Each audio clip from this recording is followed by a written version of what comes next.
واصحابک یا حبیب اللہ،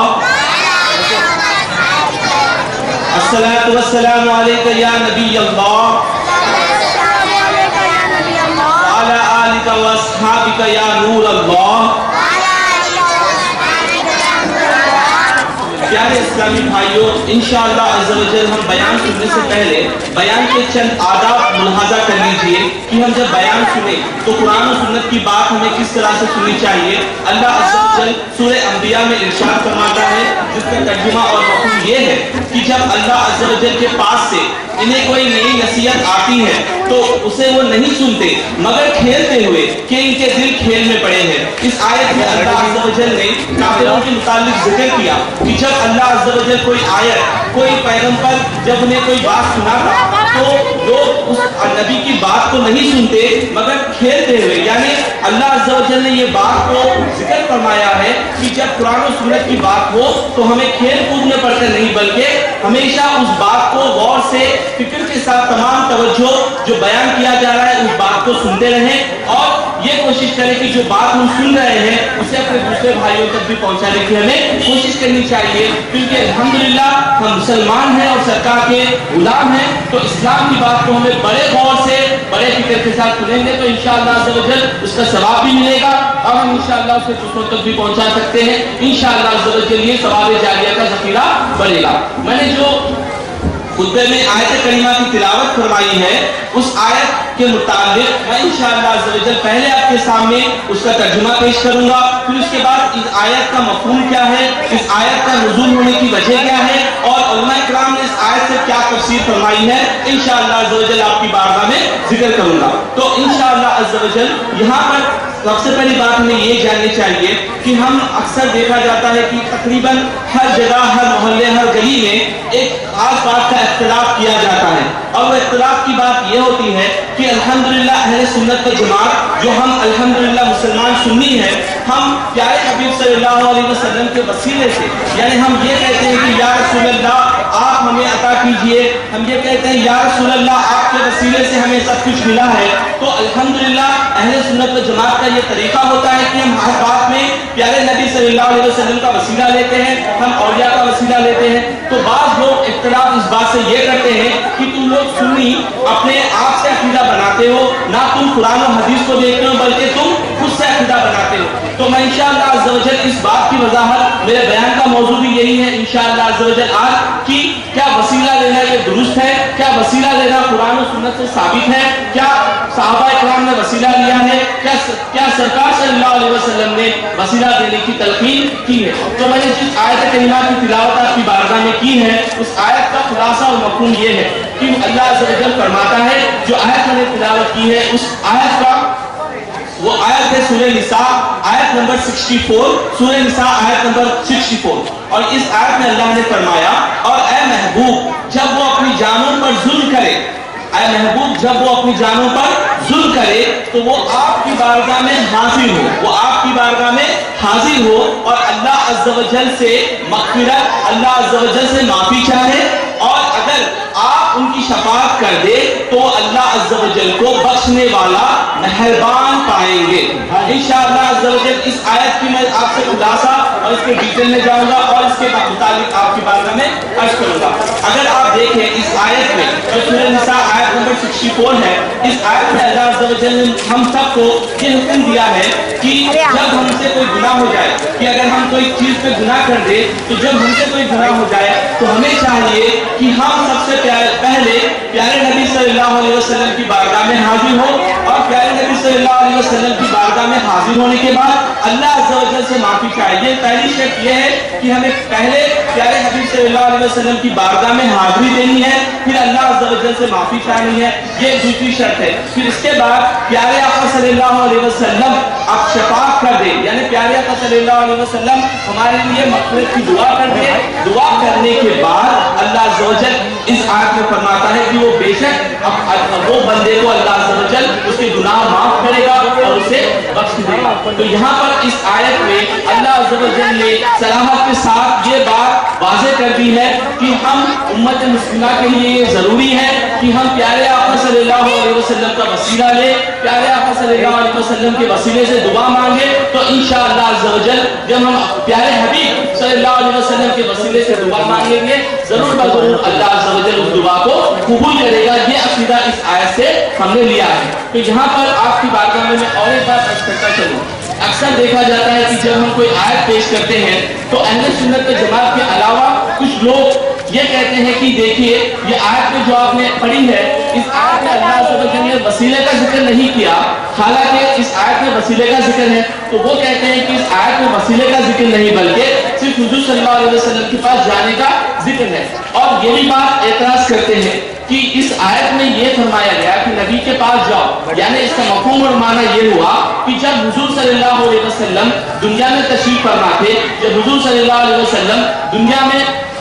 صحابہ اکرام کے درمیان تھے، تو اس وقت یہ آیت نازل ہوئی۔ تو اس کا مفہوم یہ ہے کہ جب حضور صلی اللہ علیہ وسلم زندہ تھے اسی وقت تک کے لیے یہ آیت ہے، جب حضور صلی اللہ علیہ وسلم دنیا سے پردہ فرما چکے تو اس کا مطلب یہ ہے کہ یہ آیت وسیلہ نہیں لے سکتے، یعنی حضور کے ظاہری حیات میں وسیلہ لینا ہے، حضور صلی اللہ علیہ وسلم کے تشریف لے جانے کے بعد وسیلہ نہیں لینا ہے۔ انشاءاللہ میں تفسیر کے حوالے سے، احادیث کے حوالے سے آپ کی بارگاہ میں اس بات کا خلاصہ کروں گا، کیا حضور صلی اللہ علیہ وسلم کا وسیلہ صرف ہم زندگی میں لینا ہے، یا حضور صلی اللہ علیہ وسلم کے ظاہری پردہ فرمانے کے بعد بھی ہم وسیلہ لے سکتے ہیں؟ انشاءاللہ عز و جل آپ پہلا حوالہ یہاں پر نوٹ کیجئے کہ تفسیر ابن کثیر، یہ تفسیر ایسی تفسیر ہے کہ الحمدللہ تمام مکتب فکر کے لوگ یہ تفسیر کو مانتے ہیں۔ تفسیر ابن کثیر ہے، علامہ ابن کثیر اس آیت کے تفسیر سے فرماتے ہیں کہ جب بندہ اپنی جانوں پر ظلم کرے تو اسے چاہیے کہ وہ پیارے حبیب صلی اللہ علیہ وسلم کی بارگاہ میں حاضر ہو، چاہے وہ زندگی میں ہو یا موت کے بعد ہو، اسے حاضر ہو، اور اسے چاہیے کہ وہ پیارے حبیب صلی اللہ علیہ وسلم کی بارگاہ میں حاضر ہو کر اللہ عز و جل سے معافی چاہے، تو انشاءاللہ عز و جل اس کی بخشش ہو جائے۔ اور اس کے بعد آپ نے ایک واقعہ ذکر فرمایا، وہ واقعہ اس طرح سے ہے کہ آپ فرماتے ہیں کہ ایک شخص تھے جو ایک بہت ہی بڑے بزرگ تھے جن کا نام حضرت عتبی رحمۃ اللہ تعالیٰ علیہ، ایک بزرگ ہے جن کا نام ہے حضرت عتبی رحمۃ اللہ تعالیٰ علیہ۔ تو حضرت عتبی رحمۃ اللہ تعالیٰ علیہ یہ ذکر ابن کثیر میں آپ نے فرمایا ہے۔ تو حضرت عتبی حضور صلی اللہ علیہ وسلم کے روضہ مبارک کے سامنے، حضور صلی اللہ علیہ وسلم کے روضہ مبارک کے پاس بیٹھے ہوئے تھے۔ تو آپ فرماتے ہیں کہ جب میں بیٹھا ہوا تھا تو قریب وہاں سے ایک شخص آیا جو وہاں کا اعرابی شخص تھا جو کھیتی وغیرہ کرتا تھا، وہ شخص وہاں پر آیا۔ آنے کے بعد وہ پیارے آقا صلی اللہ علیہ وسلم کے مزار شریف کے سامنے ٹھہرا اور مزار شریف کے سامنے بیٹھ گیا، اور آپ کی مزار شریف سے آپ نے لپٹ گیا۔ وہ شخص لپٹنے کے بعد عرض کرنے لگا، یا رسول اللہ صلی اللہ علیہ وسلم، میں نے قرآن پاک میں یہ آیت پڑھی ہے جو سورہ نساء آیت نمبر 64 جو میں نے آپ کی بارگاہ میں ذکر کی ہے، میں نے یہ آیت پڑھی ہے، یا رسول اللہ میں نے خود پر اپنی جان پر میں نے ظلم کیا ہے، اور یا رسول اللہ میں نے ظلم کرنے کے بعد اللہ نے مجھے حکم دیا کہ میں آپ کی بارگاہ میں آؤں، یا رسول اللہ صلی اللہ علیہ وسلم آپ میری شفاعت فرمائیے، یا رسول اللہ میں آپ کی بارگاہ میں آیا ہوں، آپ میرے لیے مغفرت کی دعا فرمائیے۔ تو آپ اس کہنے کے بعد وہ شخص پیارے آقا صلی اللہ علیہ وسلم سے قبر سے لپٹ گیا اور اس نے 2 اشعار پڑھے۔ وہ اشعار کچھ اس طرح سے ہے، اس شخص نے یہ کہا کہ یا رسول اللہ، آپ تمام زمین میں جو جتنے بھی اب مدفن ہیں تمام میں سب سے بہتر آپ ہیں یا رسول اللہ، اور آپ کی خوشبو سے، آپ کی مہک سے زمین مہک اٹھی اور تمام پہاڑ بھی مہک اٹھے۔ یا رسول اللہ صلی اللہ علیہ وسلم، آپ کی خبر مبارک پر میری جان فدا ہو جائے۔ یا رسول اللہ، آپ کی خبر سے عافیت، آپ کی خبر مبارک سے ہر طرح کا لطف اور ہر طرح کی برکت مجھے ملتی ہے۔ یا رسول اللہ، آپ کی خبر مبارک پر میں فدا ہو جاؤں۔ یہ کہنے کے بعد وہ شخص پیارے آقا صلی اللہ علیہ وسلم کی خبر مبارک سے وہاں سے پلٹ کر جب لوٹا تو حضرت عتبی فرماتے ہیں کہ مجھے کچھ نیند آ گئی اور میں وہاں پیارے آقا صلی اللہ علیہ وسلم کے مزار کے قریب ہی مجھے اونگ آنے کی وجہ سے میں سو گیا، اور میں کیا دیکھتا ہوں کہ خواب میں پیارے آقا صلی اللہ علیہ وسلم تشریف لائے، اور آپ نے پیارے آقا صلی اللہ علیہ وسلم نے فرمایا، اے عتبی، اس شخص کو جا کر تلاش کرو اور اس سے کہو کہ پیارے اس شخص کو اللہ عز و جل نے میرے وسیلے سے دعا مانگنے کے سبب اسے اللہ عز و جل نے بخش دیا ہے۔ تو یہاں پر اس مکمل حکایت سے ہمیں یہ درس ملتا ہے کہ سب سے پہلی بات آپ یہ دیکھیں کہ آج کل کچھ لوگ اگر ہم قبر پر چلے جائیں یا قبر پر اولیاء کے پاس جا کر ان سے وسیلہ لے یا نبی پاک صلی اللہ علیہ وسلم کی مزار پر مدینہ شریف پر جب ہم جائیں تو کچھ لوگ کہتے ہیں کہ یہ شرک ہو گیا ہے، کچھ لوگ کہتے ہیں یہ بدعت ہے. لیکن یہاں پر میں نے جو حوالہ دیا ہے تفسیر ابن کثیر کے حوالے سے یہ بات کلیریفائی اور کلیئر ہو گئی ہے کہ حضرت عتبی کے اس واقعے نے اس بات کو بتایا ہے کہ پیارے آقا صلی اللہ علیہ وسلم کے وصال ظاہری حیات کے بعد ہم پیارے آقا صلی اللہ علیہ وسلم کی مزار پر جا سکتے ہیں اور جانا چاہیے، اور پیارے آقا صلی اللہ علیہ وسلم کے وسیلے سے ہم جب دعا مانگیں گے تو ضرور وہ دعا قبول ہوگی. اسی طرح اس آیت کے تحت امام قرطبی، یہ میں اور ایک تفسیر کا حوالہ آپ کے سامنے پیش کر رہا ہوں، امام قرطبی تفسیر قرطبی میں اس کے حوالے سے فرماتے ہیں کہ حضرت علی رضی اللہ تعالیٰ عنہ کا یہ حکایت ہے. حضرت علی رضی اللہ تعالیٰ عنہ فرماتے ہیں کہ حضور صلی اللہ علیہ وسلم کے دنیا سے تشریف لینے کے 3 دن کے بعد، حضور صلی اللہ علیہ وسلم کے دنیا سے جب آپ تشریف لے گئے 3 دن کے بعد ایک شخص، ایک عربی وہاں پر حضور صلی اللہ علیہ وسلم کے قبر مبارک پر آیا، اور آنے کے بعد حضور صلی اللہ علیہ وسلم کی قبر سے وہ لپٹ گیا، اور لپٹنے کے بعد اس نے حضور صلی اللہ علیہ وسلم کی قبر کی مٹی اپنے سر پر ڈالنے لگا اور کہنے لگا یا رسول اللہ صلی اللہ علیہ وسلم، میں نے اپنے آپ پر ظلم کیا، میں نے اپنی جان پر ظلم کیا. یا رسول اللہ صلی اللہ علیہ وسلم، اللہ نے قرآن میں فرمایا ہے کہ جب ہم کوئی گناہ کرے تو آپ کی بارگاہ میں حاضر ہو. یا رسول اللہ، میں آپ کی بارگاہ میں حاضر ہوں اور پیارے اللہ عز و جل سے میں معافی چاہتا ہوں. یا رسول اللہ، آپ میری شفاعت فرمائیں. حضرت علی رضی اللہ تعالیٰ عنہ اس حدیث کے مطابق فرماتے ہیں کہ اس شخص نے جب یہ کہا کہ یا رسول اللہ آپ میری مغفرت کی دعا فرمائیے، تو حضور صلی اللہ علیہ وسلم کے قبر انور سے یہ آواز آئی کہ اے عربی، اللہ عز و جل نے تجھے بخش دیا، تجھے اللہ عز و جل نے معاف فرما دیا.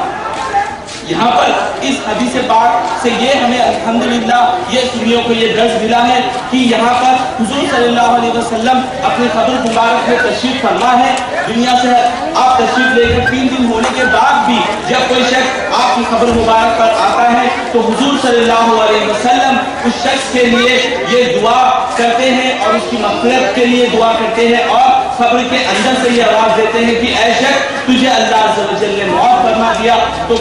وہ لوگ یہ بھی کہتے ہیں، بعض لوگ یہ کہتے ہیں کہ پیارے آقا صلی اللہ علیہ وسلم مر کر ناز اللہ مٹی میں مل گئے. تو یہاں پر اس شخص کو دیکھیں، سوچنا چاہیے کہ پیارے آقا صلی اللہ علیہ وسلم 3 دن کے بعد بھی اپنے قبر میں زندہ ہے، زندہ ہونے کے ساتھ ساتھ اپنے امتی کے لیے دعائیں مغفرت بھی کر رہے ہیں، اور دعائیں مغفرت کرنے کے ساتھ ساتھ اسے جواب بھی دے رہے ہیں کہ اے شخص، اللہ عز و جل نے تجھے معاف فرما دیا. تو ہمارا یہ عقیدہ یہاں پر الحمدللہ ہمیں ملا کہ سب سے پہلے پیارے آقا صلی اللہ علیہ وسلم سے وسیلہ لینا ہمارے لیے ضروری ہے. دوسری بات یہ کہ پیارے آقا صلی اللہ علیہ وسلم اپنے قبر مبارک میں الحمدللہ اللہ نے آپ کو زندگی قبر میں بھی عطا فرمائی ہے، اور اب قبر میں بھی زندہ اور آپ موجود ہیں، اور جو آپ سے فریاد کرتا ہے اللہ کی عطا سے آپ اس بندے کی فریاد کو بھی سنتے ہیں. اسی طرح میں نے یہ جو آیت آپ کی بارگاہ میں پیش کی ہے اس کی تفسیر کے مطابق یہ میں نے الحمدللہ 2 تفاسیر کا حوالہ دیا. اسی طرح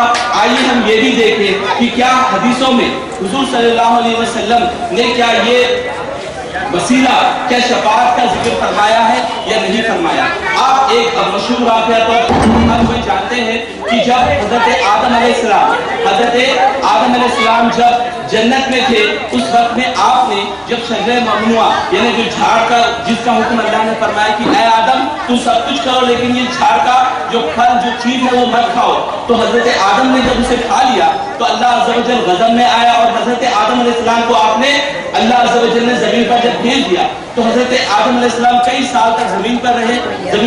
رہ کر اللہ کی بارگاہ میں کئی ہزاروں سال تک آپ نے دعائیں استغفار کی. لیکن جب حضرت آدم علیہ السلام نے ایک مرتبہ اس طرح کی دعا مانگی کہ یا اللہ عز و جل، میں تجھ سے توبہ، میں تجھ سے مغفرت چاہتا ہوں اپنے پیارے محبوب محمد عربی صلی اللہ علیہ وسلم سے، یعنی میں آپ سے محمد صلی اللہ علیہ وسلم کے وسیلے سے میں آپ سے مغفرت چاہتا ہوں، یا اللہ عز و جل اپنے محبوب محمد صلی اللہ علیہ وسلم کے وسیلے سے مجھے بخش دے. جب آپ نے یہ دعا مانگی تو اللہ عز و جل نے آپ سے ارشاد فرمایا کہ اے آدم،